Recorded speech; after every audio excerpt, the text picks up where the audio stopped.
Good morning and welcome to Pod Up with Matthews in the morning on a Monday morning from the Crime Prevention Security System Studios. Large enough to serve you, small enough to care. John Cornell, Shane Matthews. Lots going on this past weekend.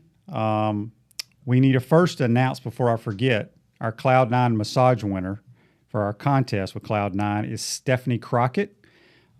She will be notified via email of what she needs to do to get her free massage, but we appreciate what Cloud9. What Stephanie do to win that? Well, if you had paid attention I did. all week, I'm just seeing if you can recall. yeah, she had to write a letter or a note. I just want to hear you say it. That's all I'm asking. Okay, she had to write a letter. I didn't read it. Who'd you write it to? The folks that deal with the website. Wasn't me. I got plenty of other stuff to deal with. Oh, yes, very busy. Very busy. Anyway, big week here on campus. Obviously, with the naming of the Billy Donovan Court. They probably should have named it the Donovan Dome, better than Billy Donovan Court. But anyway, that it was would make sense, yeah. It was a phenomenal, Well, phenomenal. Gators win 84-66. They go to 16-9 overall, 8-4 in conference play. But Billy had multiple former players back with their families.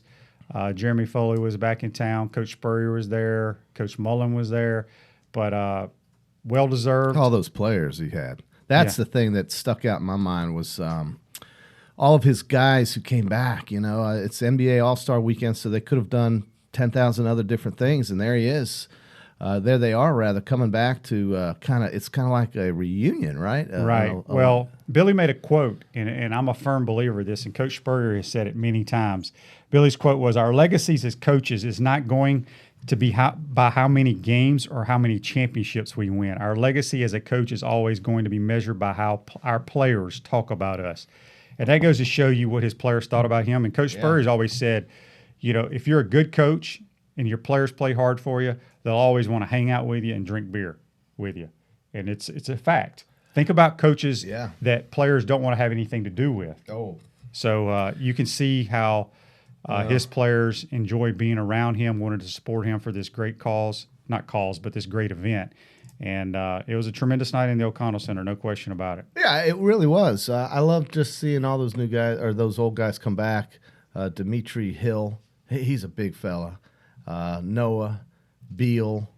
Was Chris Richard there? Yeah, Chris Richard was a really super bench player that came in and really helped that team out. I don't think he got as much credit as he could have, and he was very influential in helping that team win coming off the bench. And, you know, of course, Al Horford. And the way these guys have gone on into the league and been very successful, certainly their net worth would prove that.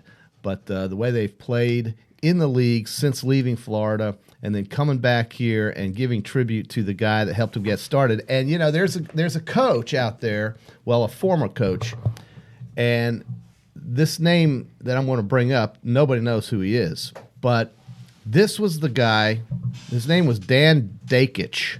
Dakich. I believe this story that I heard to be true in that he refused or turned down the marshal job that was open that Billy Donovan eventually accepted. And by turning that job down, gave Billy Donovan the chance to be a head coach in college basketball. And had he taken that job, Billy probably would have gone somewhere else. But he never would have coached at Marshall. And who knows, his path may not have come to Florida. And it's funny how life turns out for some folks. But Billy meant so much more to the community, too, than just playing basketball with his work with Catholic Charities and so forth. And, you know, his family staying here, he had, I don't know, it seemed like every year after the Florida basketball season finished, QB, don't you remember when's he going to the Magic? And then came the day he did go to the Magic for a day or however long it was. Couldn't have been more than a day or 2 days. About a day. And decided, no, this isn't for me. Bring me back home to Gainesville. And so Gainesville was a place that he actually called home. He wasn't one of those rental coaches. He stuck around and really loved the community. And I think that's what made so many fans in that building so happy to see him again, outside of the fact that he won so many games and 2 championships and really challenged Kentucky in this league. That, of course, was very important. But what I think he meant to the community here in Gainesville, which is a small community, it is, but it's a tight-knit community. It loves Florida, everything. And I think that Billy Donovan's service to the community was one of the things that made the fans cheer as loud as they did when he walked out on that. No, I agree with that. I think they hired him. Jeremy Foley hired him when he was 30 years old, and I remember. That. I sit back and I think in the coaching profession, it's weird because think about now when football coaches are fired or basketball coaches are fired. People go, well, we got to go out and get a guy who's a proven head coach. Yeah, I totally disagree with that 100%. That was Jeremy's best hire. Yeah, but that's what I'm saying is, just because a guy hasn't been a head coach for a long time or hasn't done it and won championships, you can you got to take a flyer on some guys sometimes. And Jeremy Foley took a flyer on Billy, and worked out. Think about it, the first couple years didn't go so great. No, and in fact. We all go back to the shot that Mike Miller made. I guess it was in the first or second game of the NCAA tournament way back when he couldn't get over the hump. I'll never forget after they lost to the Manhattan Jaspers in New Orleans. Fans were ready for Billy to pack. And that's the truth. They were not happy with the way Florida played in the postseason. It didn't change until that Miller shot went in for Florida, and they won a very close game in a game they were highly favored in. But then after that game, I don't know what the switch either turned on, the lights went on, or something happened, and that basketball team rampaged through the tournament. I mean, they blew out teams like North Carolina. They were hot, and that team really hit the number. It was just amazing how they sweated it out. Now, did they win it that year? Miller made that shot. No, Mike Miller was not on a winning team. Yeah, so it wasn't. It was the fact that they got to the Sweet 16 in that year. I should actually look this up if I'm going to talk about it. But the idea is that shot got him through that first and second round. That's what I'm trying to say. To get to the Sweet 16, to get into the world of college basketball elite, you have to get into the Sweet 16, and this was what that shot did for Florida. But then came the glory days of, obviously Horford and Noah and Humphreys and so forth. Yeah, it was a tremendous night in the O'Connell Center. It's now the Stephen C. O'Connell Center at a Zactec Arena, Billy Donovan Court. A lot of names out there, JC. A lot of names. But anyway, also on campus, big weekend on campus. Tennessee's got a court name. Baseball sweeps the Marshall Thundering Herd. Mm-hmm. They bust out their new throwback uniforms, which I love, and they also wear white cleats now, which are awesome. Softball sweeps. Lacrosse with a huge win. We'll get to them later in the program. But the biggest thing, a lot of stuff going on in sports, JC. All-Star game was last night. We'll talk about that in the second segment of the program. I got a lot of thoughts about that. Adam Scott wins the golf tournament. Neither one of us had him. And then XFL, obviously, again, I think had a successful weekend. Daytona's rained out. They raced today. And speaking of that, we got a text here on the Titan MRI text line. It says, "Good morning, guys. I thought naming the court after Billy was cool Saturday night and a great win for the basketball team. Hopefully they can race today in Daytona. Did you know that a lot of the pit crew members on NASCAR race car teams are former college football and baseball players?" Thanks for the text, Daryl. Yes, tons of former athletes get into the NASCAR racing and get into the pit crews.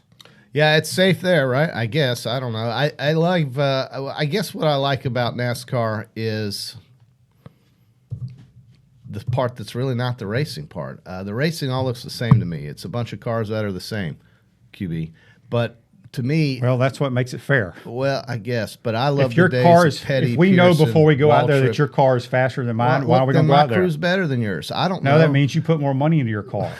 Well, listen, sponsorships mean everything, or used to, when NASCAR was actually kind of cool to watch. Well, if we want to get into a cheating scandal, you put a different engine in it compared to mine, and then you're going to win. I'm just saying it was cool to see the Richard Petty STP Dodge and the David Pearson Pura later Mercury, dude. Really? And Cale Yarborough and the Waltrip brothers and the Allison brothers. You remember those guys? Yeah. Bobby and Davey Allison. I mean, actually, I think Davey was Bobby's son.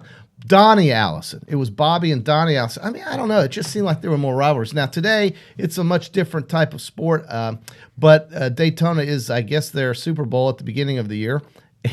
And The thing with Trump was exciting. I think the fans loved that. The flyover on Air Force One over the trioval there is unbelievable. And then, he had start your engines and everything. So I think the racing was almost secondary. And of course, we'll find out who wins today, and you won't know who it is, or if you've heard of them, you haven't heard of them much, and then you'll forget about it. Maybe not. But I failed to mention also on campus. Didn't we used to have an auto race? We used to have a contest, remember? Yeah. Where we would pick the winner of the auto race for the week. Right. I forgot to fail to mention the men's golf team finally won the Gator Invitational. Now we're first time since 2011 they've won their own tournament. Well, that's and wonderful. Ricky Castillo, a freshman, was the individual champ. He shot 13 under par. JC had to be happy to see that happen. I mean, Well, that's the first time he's ever won it. I know. He can say now, listen, I've gone over the hump, and my team is worthy of our home course. and really, that's a great win for Florida golf. Men's golf has been in the shadows for a while. They need something, and this mountain. Yeah, you got to win. Yeah, and then you're excited about your lacrosse Gators. Yes. I will talk more about them in the later in the program. Okay. But I want to talk about the NBA All-Star game last night. I tell you what, for whatever reason, I had a bunch of stuff going on. Didn't go to bed on time, so there was nothing else on TV, so I turned it on. You have a specified bedtime? Yeah, man, I go to bed early, Jason. You may want to try it. 9 o'clock? No, by 10 usually. But if it's after 10, you're out of your sorts. I mean, you just kind of lose it there. So I had it on there, because I love watching Charles and Kenny Smith and Shaq and things. But so the way they did, they broke it into 3 quarters. So whoever won the first quarter, Team LeBron had a charity from Chicago, and all these kids are in the T-shirts in a section. Then you got Team Giannis over here for another charity, and these kids are going crazy because that charity gets $100,000 for whoever wins each quarter. All right. Well, you had 200,000 riding on the fourth, and plus whoever won the game got another 100, so $300,000 to those charities. Good heavens! Well, they changed the format in the fourth quarter, and it's the 1st to 24. So it's just like if we roll down to the YMCA and you're 5 against my 5, 1st to 24. I have never in my life seen professional athletes compete like they did. It was the most fascinating, smartest thing the NBA's ever done. I don't know who came up with it, but when you have the best players in the world, which this game means nothing, has no rings, no trophies, nothing, but they're playing for that money for those charities. It does mean something for I have charities. never seen them compete like they did. And if you didn't see it, you need to find a way to watch the fourth quarter, because you will see the greatest players in the world play basketball like you've never seen. It sounds like the hockey playoffs. I mean, they actually went out there and sold out and gave it all they had, which is rare until the playoffs start. So Kyle Lowry that's good to took know. 3 charges in the NBA All-Star game in the fourth quarter. Yeah. Well, the fact that it was in the All-Star game makes that very significant, right? I mean, if it was in the semifinals of the NBA playoffs, that's what you would expect. But good for them. They figured out a way to keep it interesting, right? And certainly there's a beneficiary to that other than just a bunch of people saying, look at me. And so I think that's a good thing. And whoever figured that out, do you know who that was? I have no idea. And you can look on Twitter. Nobody knows who came up with the new format, but I thought it was phenomenal because I love basketball. I love the best players in the world, regardless of the sport, competing. Yeah. And I promise you, I think they competed harder in this fourth quarter than I've ever seen anybody in the NBA Finals compete. Oh, well, okay. Listen, the NBA could be more interesting this year because it's not Golden State winning it against somebody, right? That's how it's gone the last 3 years. So we have maybe 4 or 5, even 6 teams that could have a chance. There's a little bit more parity in the NBA, and that's what I would watch it for. I watch it to see who wins championships, and I didn't really have much of an interest in the last 3 years in that league because we all knew who was going to win. It's kind of like watching the same movie over and over again. If you know the ending, what's the point, right? So in the NBA, Golden State has been that team, but with the injuries that they've suffered and some of the things that have happened in free agency, then certainly that opens the door to other teams. And even though LeBron's out west, which really I don't know if it helps the appeal of the NBA, it may out there, But with him out there in L.A., you don't see him as much. So maybe that's a good thing, because if you don't see him as much like you did in Cleveland, you might want to see him more, and you might not. I don't know if you're wore out with LeBron or not. But he is the face of the league. There's absolutely no doubt about it. And he's playing for probably the second or first most iconic franchise in the league, along with the Boston Celtics. So those are the two teams that I'm sure the league is hoping gets to the finals, so that LeBron could face off with the Boston Celtics, just as Kobe did, just as Irvin Magic Johnson did, and so forth. And if that happens, I think that would bring some interest back to the league, because honest to God, QB, for the last 4 to 5 years, I couldn't care less. I mean, we all knew who was going to win it. I mean, Golden State was going to win it, so we knew that. But didn't they lose a couple of years ago? They lost once to Cleveland, and then maybe they lost another time in the playoff before the final round, but it was pretty much a open and shut case. I didn't want to get off on an All-Star game tangent, but about the All-Star game. But that fourth quarter was the best professional basketball I've ever seen. It was a pickup game that mattered. It was almost like this is a pickup game to see who eats dinner. It really was, because anytime a foul was called, what happens when you're at the YMCA and a foul's called? A lot of bickering, That's what you had. You had professional, the best players in the world, arguing with one another and arguing with the official. It was great. We're going to take our first time out of the day here on Pot Up with Matthews in the morning. We'll be right back. We'll see you. Time out! Time out! Hey! Time out! Time out! Time out! There we go. Good. We want to take this moment to thank all our sponsors who keep the show going and pay the bills. Let's give them something to cheer for now. Our Gridiron sponsors are Crime Prevention Security, small enough to serve you, large enough to care. Titan MRI, Gainesville's only locally owned and operated MRI facility. Gators Dockside, wings, ribs, seafood, and beer. The best restoration, Masters of Disaster. Bob in trouble, gets ready. Oh, big hit. Titan MRI, Gainesville's only locally owned and operated MRI facility.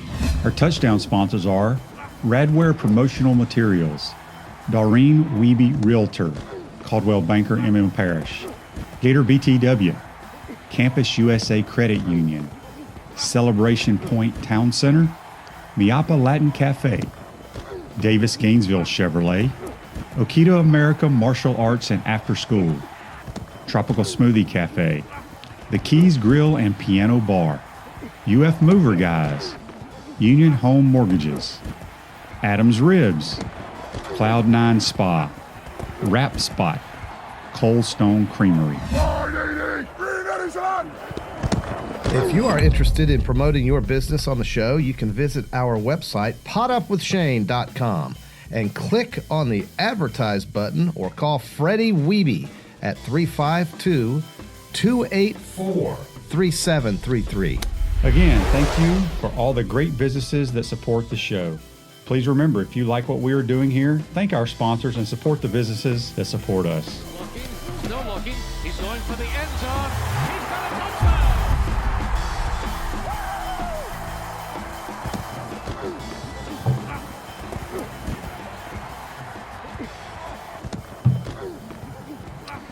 Welcome back to Pot Up with Matthews in the morning from the Crime Prevention Security System Studios, large enough to serve you, small enough to care. JC, the QB here, talking sports. We're going to go to our play of the day, and today's play of the day is brought to you by the best restoration, whether flood, fire, or Mother Nature call, the Masters of Disaster today. Our play of the day, we're going to go to this weekend, Florida women's lacrosse. Wow. Is it opening weekend? QB? They upset the number one team in the country and the defending national champs, the Maryland Terrapins. They broke an 86-game home win streak. Yeah. So congratulations to the Florida women's lacrosse team.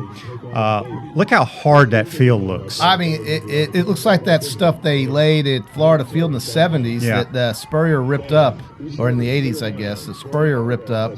But great deal, man. Good for actually, they're the Florida lacrosse team because there's no men's team. So well, yeah, but you still, the Florida Florida women's lacrosse is what I like to call them. Okay. But, well, there they are, winners, and beating the Terrapins, man. They're defending national champs. Can you imagine winning 86 straight games? You own the place. So Duke never beat them. Carolina, Virginia never beat these well, they haven't in the last Terrapins. 86 times. Yeah. Well, tremendous. 15-14. That's going to kick the thing off right. I mean, I have to admit, I don't know. Is this the beginning of their year? Do you They've know? played. They've probably How many played games a have week they or played? so. Okay. Well, Yeah. that's truly a huge win. Way to go, Gators. They're ranked top 10, maybe 13 or 14 in the country. So, no, it's a good program. It's a good program. Do you know what 59 conference they play in? No. Well, I asked you that, and it's either they play in either the American Conference or the Big East, and I'm not sure. Well, the Taylor, find out. the American Conference. I wanna say- conferences.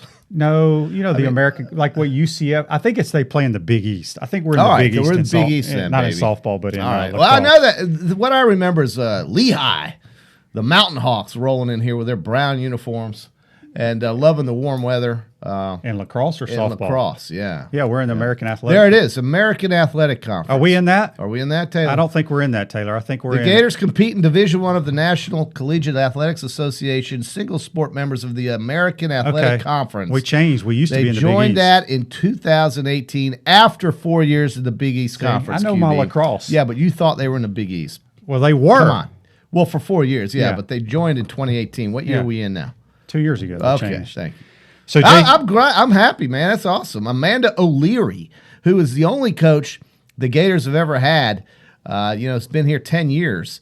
I think she may be from that area Yeah. up north there, but that's where that sport is. That's where it is. I mean, that's it. And then they play some out west too, but basically it's an Eastern Coast type of sport where most teams play out of this part of the country in the East, and Florida's gotten involved in it. I remember when Jeremy Foley announced that they were going to have a lacrosse team and they were going to build a little facility out there, and believe it or not, I think that's where the football team used to practice too. Well, they practiced when during had training nowhere else camp. to practice. Training camp. Yeah, training camp. Well, folks, Celebration Point is where the Gators come to celebrate with premium brands like Bass Pro Shop, Nike, Palmetto Moon, Regal Cinemas, and coming soon, the head ball coach's new restaurant, Spurrier's Gridiron Grill.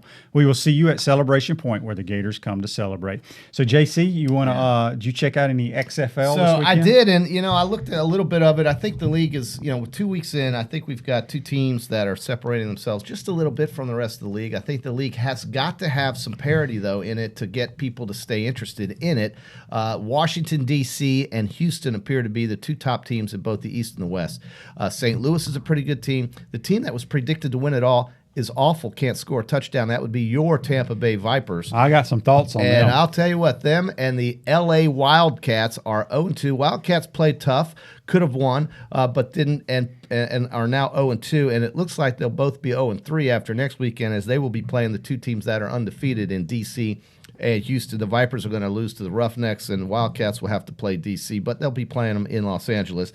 The other impression I got was that the over-unders, the under is 6-2, which means they can't figure out, points. Well, it's because the clock doesn't stop. Yeah, but the quarter, right? No, I understand. a That's huge for factor. Vegas. That is, but the quarterback play leaves much to be desired in some of these teams, especially in Tampa. Good Lord. Well, let me I tell you could about be the their Vipers. quarterback Here's the what way the that's Vipers going. made a mistake. Okay. And I don't know the timeline of when when they were hiring their coaches. I can't remember if it was during when the alliance was playing or if it was after when the alliance folded. And I think it was a bit of both. They should have waited and hired Coach Spurrier to coach the Tampa Bay Vipers. Yeah, well, that would have been Because he would have done it. Well, that would have been nicer, right? That would have been better. But they only had, I think, about 4 weeks to a month to prepare these teams. That doesn't have anything to do with With it. a coach, right? They Well, I named know, these but they have to coaches find last some- year, they have to find JC. a- They okay, named them while the alliance was right, playing. but it seems like to So me that was this time last year. That was this time last year. Well, Yeah. it just seems like to me that this team that was picked to be the best team is now the worst team. So somebody Well, there's missed still a something. lot of football left.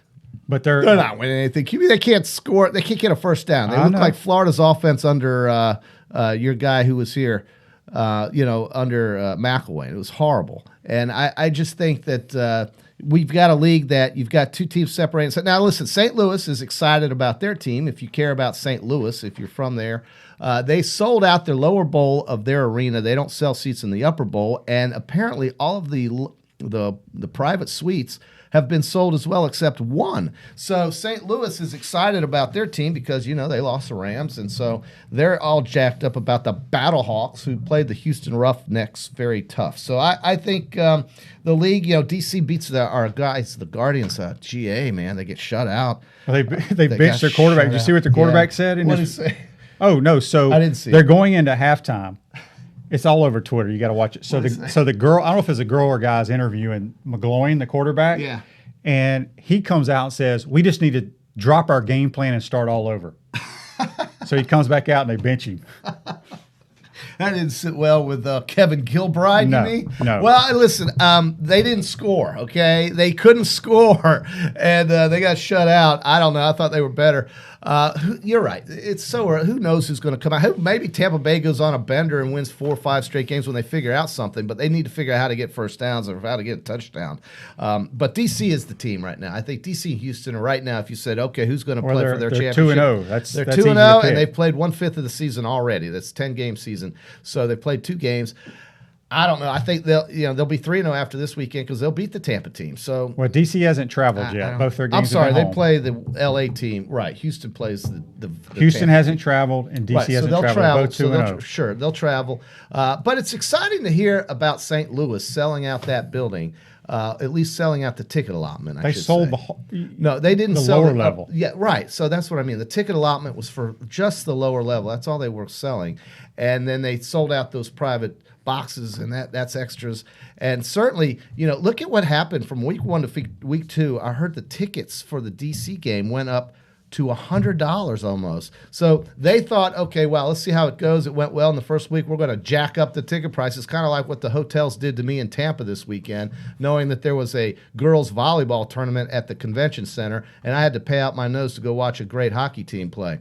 But I think the league is going to be okay. I think it helps, though. The biggest thing to me, QB, is that we know we can find these teams on TV. We know what channel they're going to be on. ABC, ESPN, Fox. That's it. And so you know where to find the games. But with all the things that happened this weekend, I have to be honest with you, I wasn't even looking for any of these games. But it's football, so eventually, I'll come back and watch it if it's on. It's one of those things where you walk in and you look at the bar up on the wall. If you see football on there, you're going to watch it. Wow, Well, I don't think anyone in this area is mean- going to schedule their day around an XFL game. I think if you're sitting around the house or if you're at an establishment and you go somewhere and it's on, you want to see watch it. Yeah. Rick on Facebook Live says XFL Miami-Dade is a much larger market than Tampa Bay. Tampa Bay barely supports the 3 pro teams there.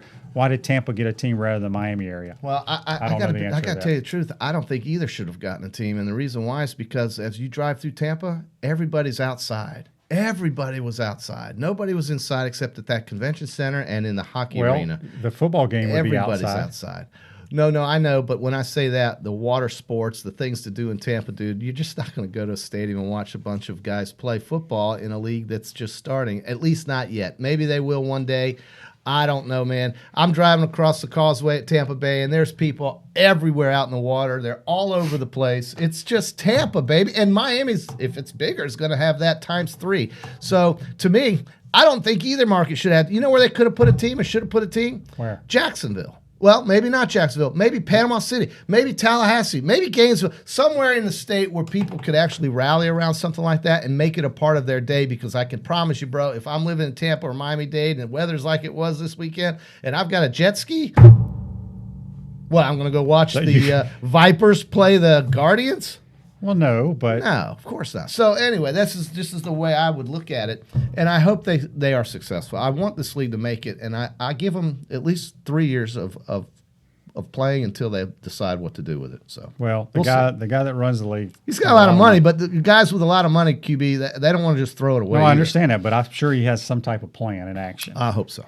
I liked it. If you want to text us liked on the Titan MRI text line, it's 353-7465. We got a text here.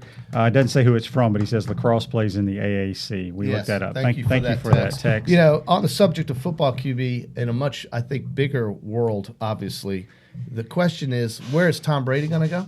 I've lost Let me no give you sleep some- over it. Well, no, I know, but it's a big deal in the NFL, and it's a big deal because there's a lot of NFL fans, and the NFL is number 1. Well, don't have to Oakland's tell me offer- that. Oakland, what? You don't have to tell me that. I think Well, everyone knows I that. know, but you just told me you don't care. Well, I don't care where Tom Brady goes. Okay, well, fine. I'm going to tell you anyway. Okay. Well, I just think Oakland, with its 2-year, $60 million offer, makes it a viable option for him. New England was 3-3 against teams with winning records last year. They I'm going have to tell you one of right the now, toughest schedules. New England has no chance of going to the playoffs Right, with well, Tom Brady next They have year. one of the toughest schedules upcoming this season. And I'm starting to think now that he might not go. You remember the commercial? He said, I'm not going to wear a blazer for next year's Super Bowl. That's to imply, in my opinion, or infer that he is going to be planning on playing for a team that has a chance to support him and get him the players around him to help him get to the Super Bowl, because he's one of the few guys that's out there consistently beating great teams in his career.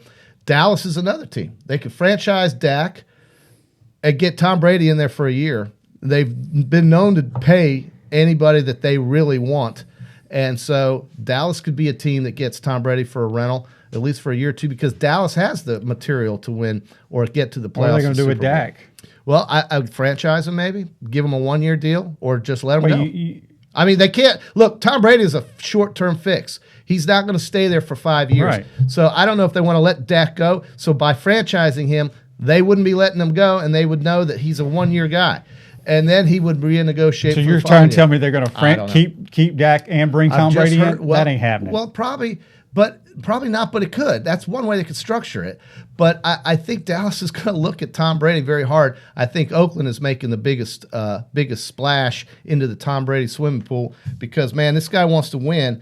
And I certainly think the Colts would be a team that he could look at. They play the Frank Reich offense. It's centered around distribution and the quarterback. And so I think that maybe Indianapolis would be a team. I don't think the Titans would be, even though they have the most money under the cap. There's no chance they're going to sign Derrick Henry and Tom Brady in 1 year. So they would lose Derrick Henry, and there'd be no run support there, at least in that scheme of offense. So I don't think Tennessee's in the running, and I think it's a big deal because this is the greatest quarterback ever play. Okay, and he's the most championships. He's the greatest, and so where he goes is a story. It's a big story, and I think Oakland with that move to Las Vegas. My God, could you imagine the marketing that's going on over there? No, I think that'd be a good fit. We got another text here on the Titan MRI text line, and it's from the same guy or girl that told us who lacrosse plays in. He says, no one cares about Tom Brady. Who said that? The guy that just texted. I got here, it says on Facebook Live, and by the way, thank you for watching and listening on Facebook Live. David says, the QB seems a bit confrontational today. Get him a Twixt bar. What am I confrontational about? I don't know. Expand, please, David. But Yes. thank you for watching us. We love all of our viewers and watchers and listeners. We're going to take our second time out of the program. When we come back, we'll talk a little bit more about Gator basketball and college basketball around the country. You're watching Pot Up with Matthews in the Morning. Time out! Time out! Hey! Time out! Time out! Time out! There we go. Good. We want to take this moment to thank all our sponsors who keep the show going and pay the bills. Let's give them something to cheer for now. Our Gridiron sponsors are Crime Prevention Security, small enough to serve you, large enough to care. Titan MRI, Gainesville's only locally owned and operated MRI facility. Gators Dockside, wings, ribs, seafood, and beer. The best restoration, Masters of Disaster. Bob in trouble, gets ready. Oh, big hit. Titan MRI, Gainesville's only locally owned and operated MRI facility. Our touchdown sponsors are Radware Promotional Materials, Doreen Wiebe Realtor, Caldwell Banker MM Parish, Gator BTW, Campus USA Credit Union, Celebration Point Town Center, Miapa Latin Cafe, Davis Gainesville Chevrolet, Okita America Martial Arts and After School, Tropical Smoothie Cafe, The Keys Grill and Piano Bar, UF Mover Guys, Union Home Mortgages, Adams Ribs, Cloud9 Spa, Wrap Spot, Cold Stone Creamery. If you are interested in promoting your business on the show, you can visit our website, potupwithshane.com, and click on the advertise button or call Freddie Wiebe at 352-284-3733. Again, thank you for all the great businesses that support the show. please remember, if you like what we are doing here, thank our sponsors and support the businesses that support us. Looking, still looking. He's going for the end zone. He's got a touchdown.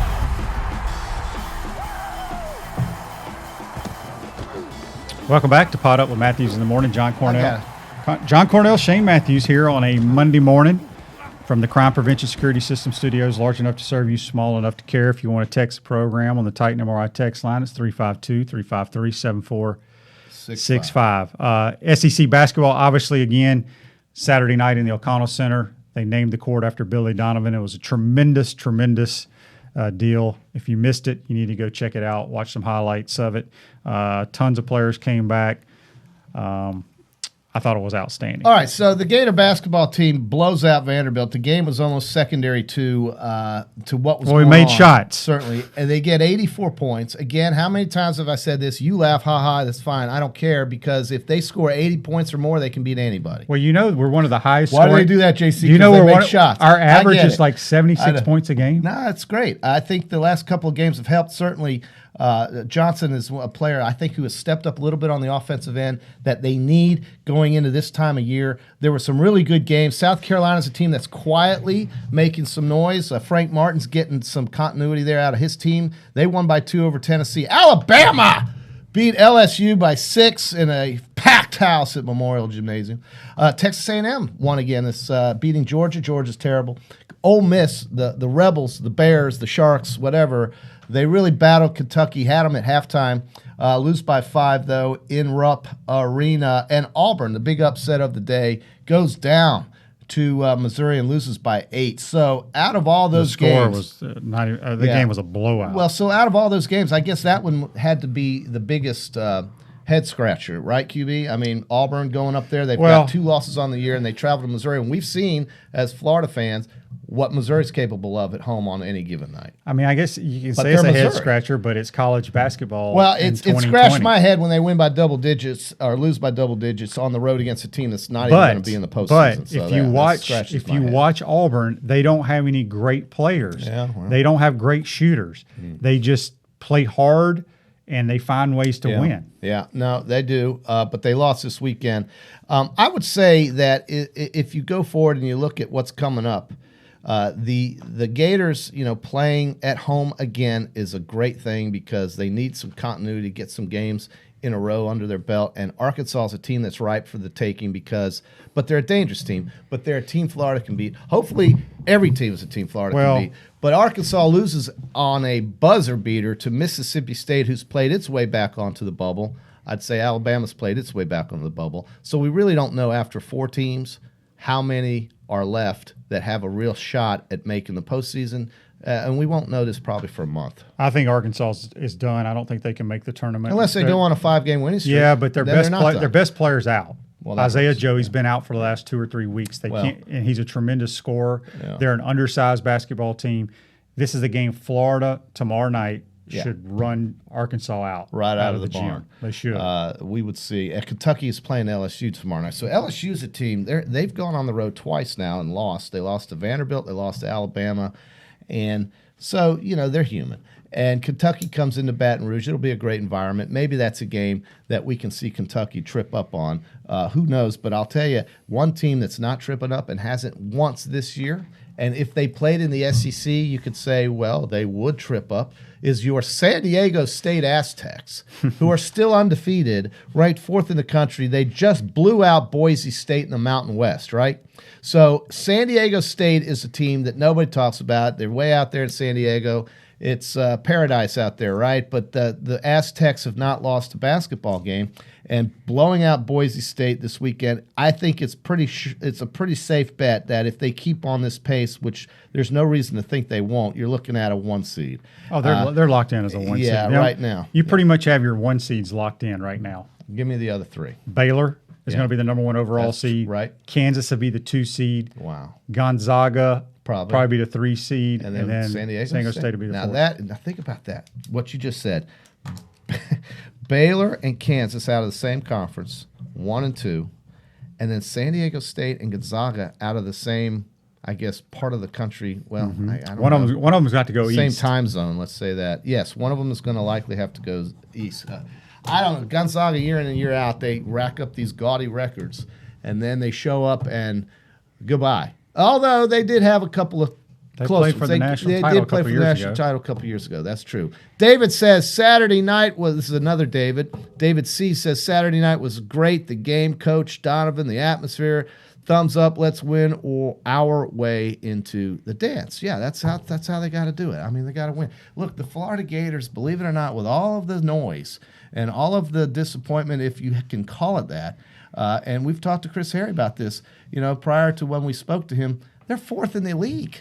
I mean, they're fourth in the league behind Kentucky, LSU, and Auburn. And they've already beaten Auburn. They could have beaten LSU, lost at the last second, literally.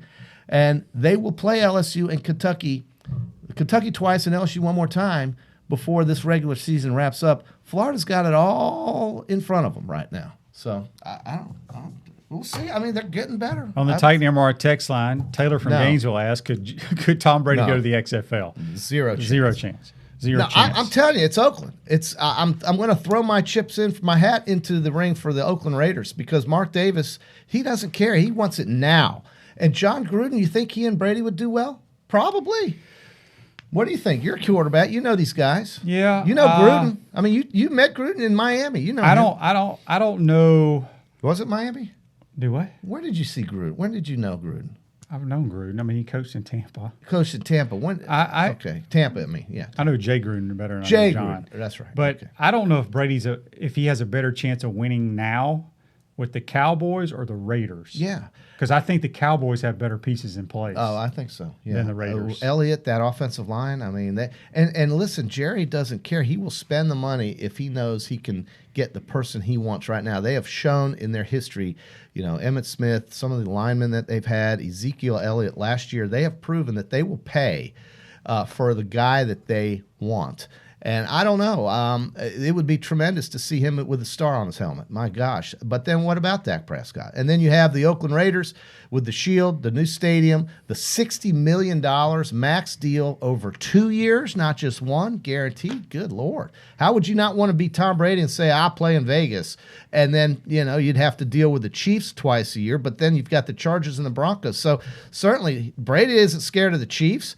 And Oakland has what's the matter?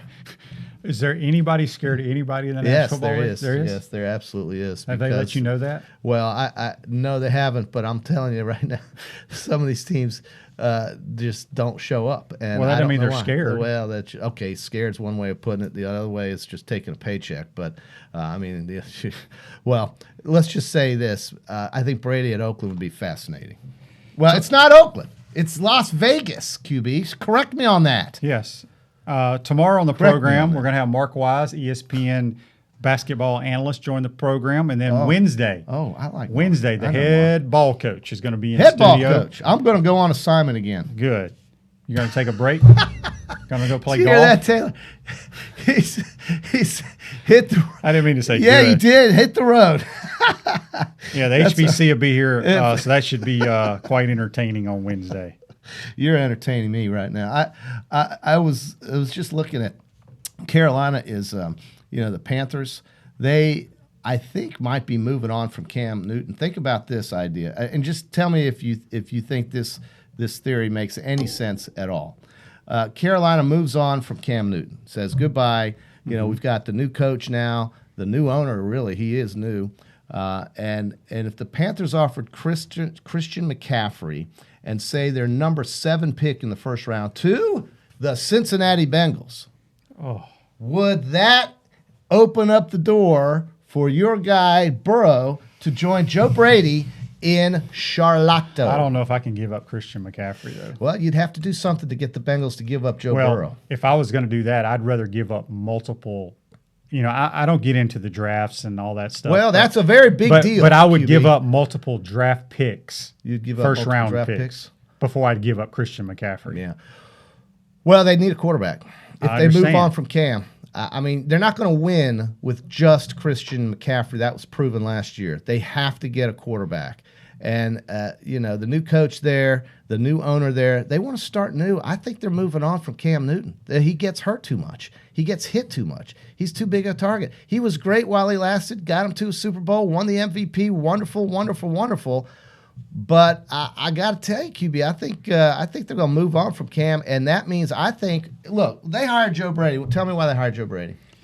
Well, they want to be better in the passing game. Yeah, and I don't know if Cam Newton's going to resign there. And I don't think Cam Newton's a good fit. Right. So then they got to do what? They got to get a quarterback. The best guy available would be the first guy that's going to get picked. So you have to figure out a way to get that first guy. Now, you're right about if I'm Christian McCaffrey, I'm in there. player. I'm begging. I'll take a pay cut. Don't send me to Cincinnati. Yeah. Oh my goodness. Yeah. No, it's true. But I don't know. Maybe the Bengals stack up and get some players and then let that first pick go. But I can't see it. I cannot see Cincinnati with the fact that he is from Ohio, with the year he just had, with the Heisman and everything. I can't see them passing on this guy. There's just no chance. They'd have to get a real king's ransom to let go of that pick, because that's their ticket for the future, I would think, if you're Cincinnati. But they're so dysfunctional there, and as well as anybody in this room, that Cincinnati just don't know how to win. That Mike Brown, I mean, they don't know. They just don't know. They stuck with Marvin Lewis, and he never, ever, ever, ever, ever won a playoff game. Well, he got them to the playoffs. There's been a lot of other coaches in the leagues that never get to the playoffs. Yeah, how many chances did that poor guy have? I mean, over 10. So, I look, you want to change? You want to get something done? You want to get your fans back involved? Obviously, you have options at the one pick. You have a great quarterback you could get and groom him to be the future and the face of your franchise, or you go and get Christian McCaffrey with a bunch of ones sprinkled in there, maybe, or the 7th pick. So think about this. You get Christian McCaffrey and the 7th pick. There's a lot of good players out there to give up. Now, this is just a hypothesis, but just to give up Joe Burrow, rookie quarterback coming in, and send him off to who's the coach at Charlotte? Why is that? What's wrong with that? Where, the Carolina David Tepper Panthers? is the owner. Yeah, Carolina Charlotte, Panthers? Carolina. It would be your Matt Rule. So Matt Rule's going to look at a way to get Joe Brady and Joe Burrow together, I would guess. So that would be a theory. I think it makes a lot of sense, QB. Possibly. Our winner of our Cloud9 free massage winner, the contest, is Stephanie Crockett. She will be notified by email. So if you were listening, Stephanie. someone will contact you and you get a free massage at Cloud9 Look Spa. at Clay helping me out with Rule. RULH. Spelling issues. Well, Clay, we do love you, even though it's RHULE. RH, spell it out, QB. Matt Rule? Yeah, RHULE. But you were close, and we know who you're talking about. Larry says the New York Giants, could they be in the running for Tom Brady? See, everybody cares about Tom Brady, QB. With the Giants, what about the Giants? Zero chance. They like Daniel Jones. They love Daniel Jones. I like him too. I think he's a good player. I think he's a very good player.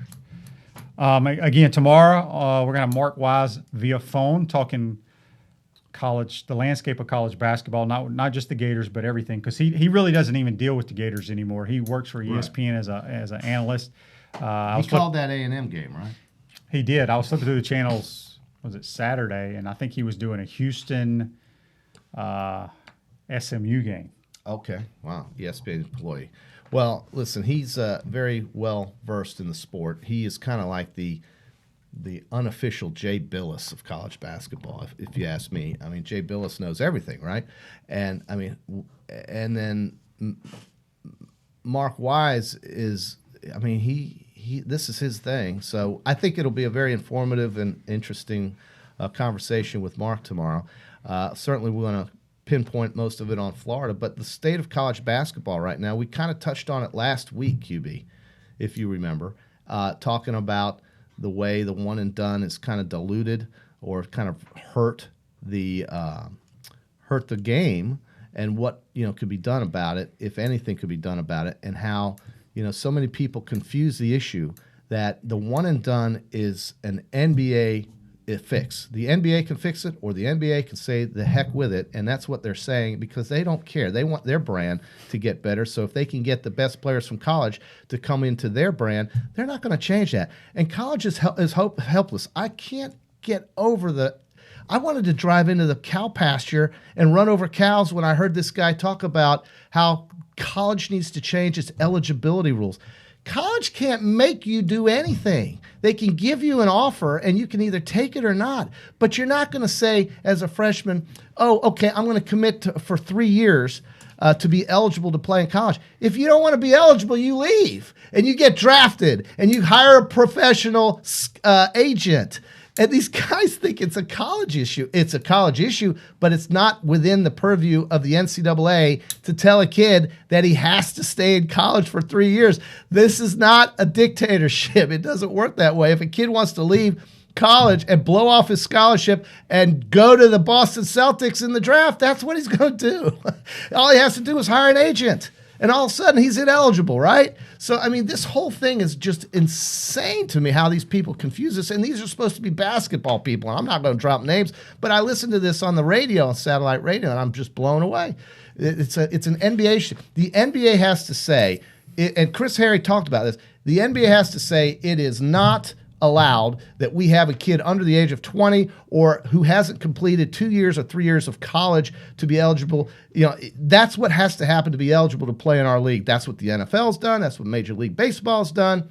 That's how you fix it. But the NBA isn't going to do that. They don't care. They want the best of the best to come play in their league because it is the best league.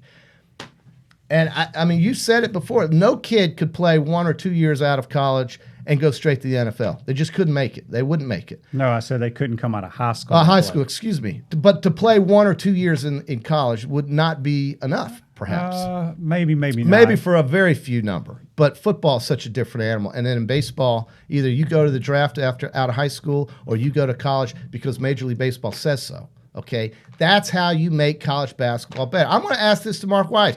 I want to hear his take on it because certainly he is more qualified to talk about it than me, but it seems pretty simple. You cannot make a kid go to school.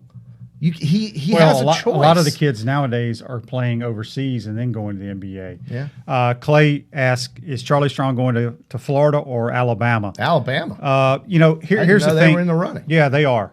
Where Okay. you been? I thought you went to Alabama. I did. Well, no, I went to Alabama. Yeah. But But here's what's the that thing. got to do with Charlie Strong? Well, he's probably going to be an analyst for them. I think too many people Okay. put too much on this analyst deal. Yeah. You got to remember, analysts cannot coach.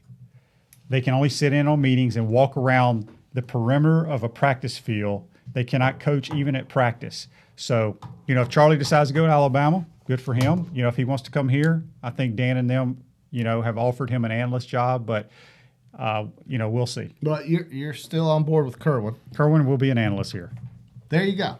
Right there. You I don't heard know it how many on times I have Pot to Up say with it. Matthews in the morning and JC. I've said it multiple times. Well, you have to repeat yourself sometimes, QB. People don't watch every day, even though they should. You have to say the same thing. You have to. That Kerwin Bell will be at Florida analyzing. He'll be in meeting rooms and he'll work mostly with the defensive side of the ball.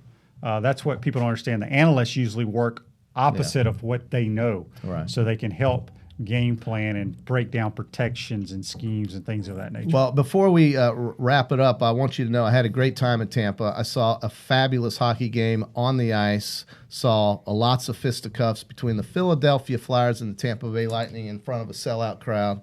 Tampa Bay Lightning, folks, Who if won? you care. Tampa did 5-3. 5-3, they won. They've won 10 in a row. And this is a team that's going to try and really compete for the Stanley Cup this year. They just got a trade from New Jersey for their best offensive player coming here. His name is Blake Coleman, who, by the way, comes from Plano, Texas, and he's one of the better forwards in the league. He's a Texan, and he plays hockey. But it was a tremendous weekend. Loved seeing some friends down there that both of us know at the volleyball convention, man, that convention center. If they put a convention center in Gainesville, QB, you would get so much economic benefit out of it because there had to be thousands of people down there for that volleyball tournament. There were 37 some odd courts. Yep. And you know what that means? That means 74 some odd teams. Just a tremendous benefit. Hopefully the folks here that run policy in Alachua County and Gainesville will think of a convention center potentially to get some folks coming into town to bring their money. Well, today's show is a wrap brought to you by WrapSpot. A vehicle wrap from WrapSpot will give your business years of brand recognition and increased sales. Call WrapSpot today. We'll see you tomorrow. Mark Wise will join the program. Have a good day.